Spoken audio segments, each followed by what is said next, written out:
Being a realtor is one of the most time-consuming jobs ever. It can take your whole life up. So time management is one of the essential skills that you have to learn as a realtor. Let's dig into some tips on how you can help yourself.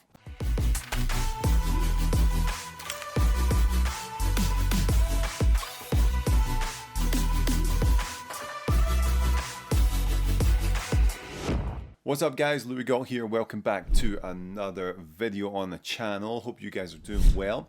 If you haven't been here before, you know the drill.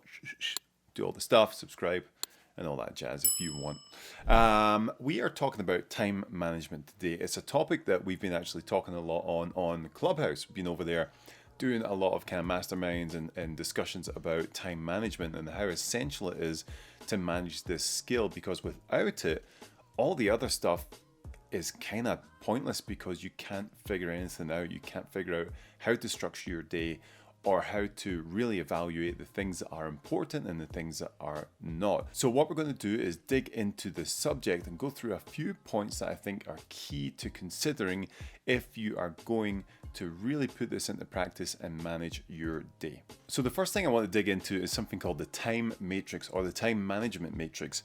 And I feel like this is essential for people to really dive into and figure out what is actually important and what's not, because then you can structure your day a lot more efficiently. So essentially you have 4 boxes to put tasks into, okay? And I'm going to try and remember these, but I probably can't because I'm going to look at my whiteboard right here. So 4 boxes. One is not important and not urgent. The next one is not important but urgent. The next one is important and not urgent. And the last one is important and urgent. So what does that mean? You can get a visual for this and it will help you really understand it. But here's how I use it. Not important, not urgent things are things like scrolling on social media, taking calls that I just know are a waste of time, stuff like that. Things that are just not important, not urgent. This is not going to help my business grow today, and it's not going to help me achieve the goals that I'm looking to achieve. Box number 2 is not important but urgent. So how does this work? Not important but urgent. Well, not important are things that are not important to me, but it is urgent to someone else.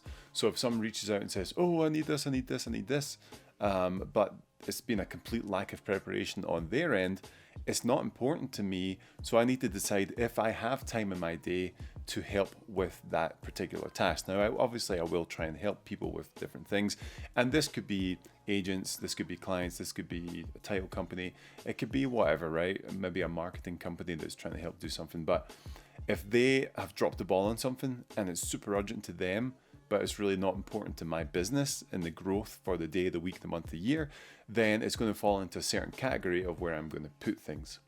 Now, if it's a client I'm working with, obviously, if it's urgent, it's important to me, so it jumps up to the different category. Okay, the third category, now we're starting to get into the juicy stuff, is important but not urgent. So these are things that are important to my business growth, to make sure that my business is keeping on expanding, but it's not super urgent. I don't need to get it done today.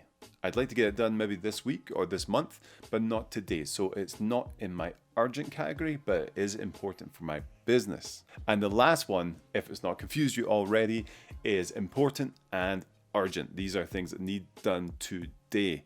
Absolutely. This could be inspection objections, or it could be title things that came up, or it could be an emergency with a client or a listing that is like, oh man, I need to go over there and fix this. Those are the things that come up where you're like, oh, this needs done right now. So those are the 4 categories that I put tasks and different things that come up into my day, my week, my month, and my year.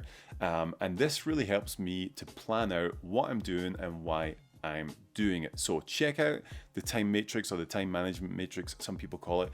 I really think people should dive more into this to really figure out what is important, what is not, what is urgent and what's not. And then you can really start to divide up those tasks. Okay, now that you have a grasp on the tasks and what is essential for the day and what's not, what's important, what's not, what's urgent, what's not, now you can start to think, okay, do I need to do this today? Do I need to do this tomorrow? Do I need to do this by the end of this week? Do I need to do this by the end of this month? So now you can really start to plan out where things are going. And the way I do this is to draw out my week on the calendar and I put 4 targets in for each day. So Monday through Friday, I have 4 main targets and main objectives of the day. And by the end of the day at like 6 p.m., I want to check those off, and I want to make sure all of those 4 are done. So I might do that the night before, I might do that at the start of the week, but I'll plan out each day with 4 main objectives. Now, they could all get done by 10 a.m. and then I can dive into other stuff, or they might take all day, and some other stuff that comes up might need to get put to tomorrow. So, but it's a way that I can really structure, because 4 things, you know, it's not that hard to get 4 things done in a day. They might be bigger, you know, but if it's a giant task, I break them up throughout the week. So 4 things, I know I can achieve them. And by the end of the day, if I've checked them off my list, I feel great. And I'm like, cool, I've done a great day of work. I've been productive. I have moved my business forward, and I am doing well. So I like to break things up into mini tasks. Okay, now that I have figured out what the tasks are, urgent, not urgent, important, not important, and I've figured out what the 4 tasks that I'm going to do each day are, now I have to look at my calendar and structure the day. So what I do is, I got this from Ryan Serhant, who is someone that I admire greatly. I got this from him. I make my calendar the night before. So the night before, like last night, I looked at my calendar, I looked at the appointments that I have, so some showings today, I've got some videos I need to film and some other stuff that I need to do, and then I look at the gaps in the calendar where I don't have something scheduled already, and I fill that in with tasks for my business. Now, they might come from the 4 tasks on my little hit list of to-dos, or they might come from something else that comes up the day before, but whatever that is, I fill it in, and they might be, you know, urgent but not important, right? So it might be, okay, I need to film all my videos for next month, or I need to go over to a listing and make sure that everything's still, you know, spick and span inside, things like that. So it's really things that aren't super essential, but I can fill my day with them, and I know they are productive. So I like to go into my Google Calendar the night before, pretty much just before I get to bed, look at the gaps in the calendar, and see what I can fill them in with productive things to do. Now, you might be saying to yourself, this is a lot of information to take in and a lot to figure out, and it's just my system, right? This is how I do it. But the problem is that in real estate, you always have 1,000 things to do. Like, you're just always on the go. You're always getting phone calls, texts, emails, DMs, everything is going on, and you can't keep it together. There's so much that you try and give 5% here, 5% there, 5% there, and you're trying to do all things at once. It is the worst possible way you could set yourself up for success. You have to break it down into bite-sized chunks that you know you can attack that day and you know you can get it done. Otherwise, you're just drowning in a sea of unproductive tasks. It's brutal, and it happens all the time. It happened to me for the first couple of years in the business, but now I have my system down. I am so much more productive, and I also have more time in my day to do other stuff. So I pretty much work from 8:30 in the morning after my kids get to school to about 6 p.m. at night, and then I switch off. And I also take Sundays off now. Now, I might take phone calls on a Sunday or a couple of emails or whatever, but I'm not going anywhere on a Sunday. I spend it at home with my family. And that's something I've decided to do. And because I do that, I know I'm more productive Monday through Saturday to get all of my tasks done. But there are a ton of apps that you can jump into to help with productivity that are super helpful. One of them is Monday.com. Really cool integrated software where you can put all your tasks, all your follow-ups, all that stuff in that reminds you and keeps you on point. If you have a team, you can send tasks over to other people in the team. Another one just like that is ClickUp, which I use as well. ClickUp is awesome. Again, same kind of deal that you can kind of project management stuff and keep your daily tasks on point. And then there's other super easy apps like Evernote, like your notes on your phone, your to-do list. Whatever way is most productive for you is the correct way, okay? You don't have to do what everyone else is doing, but make sure you have some sort of system set up to make sure you're on point all day, hitting your tasks, not getting distracted by everything else that's coming at you, and throwing them into the different bins of not important but urgent, not important, not urgent, whatever that is. So make sure that you categorize things and then add them in if you see fit. Don't add them in if you don't see fit. But whatever you do, don't try and just attack everything and just machine gun the day and hopefully that you hit a target. It's impossible to do in this business. All right, and the last tip I'll give you for time management is to set yourself up for success with your clients. Now, what does that mean? It's having a frank conversation. When I first started, I was like, hey, I do this 24/7. I'm available 24/7 all time, every time. Call me, text me, email me, DM me, whatever. I'm available, which is totally fine, right? If you're a new agent especially, yeah, you probably should be doing that because you want to get your business up and running.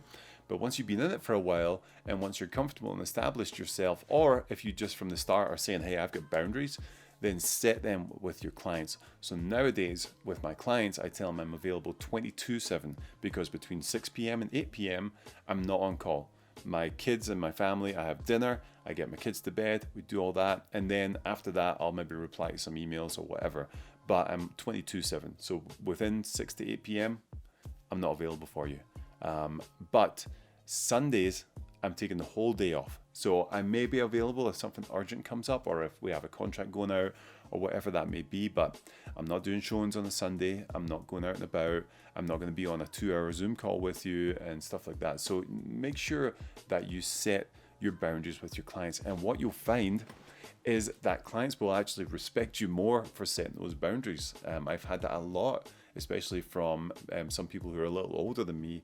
When I set the boundaries up front, they're like, oh, I respect that, I have a family and, all the rest of it kind of stuff. So I think that's really, really important to do, is to set boundaries up front and give realistic expectations, because there's nothing worse than your client thinks that you should be available for them. They're texting, calling, but you're off doing something else and not responding. So setting yourself up for success with your clients is a major part of time management. So this is a topic that we're going to keep diving into along the next few weeks here and jump into different kind of subcategories in time management, because I think it's so important.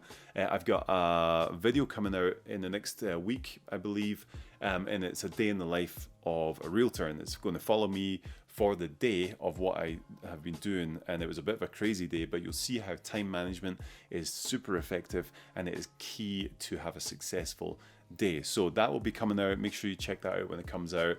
We'll be back next week with more videos and doing all our stuff as usual. If you haven't done and you like what's going on here, subscribe to the channel. I hope you're doing fantastically well, and I will see you soon.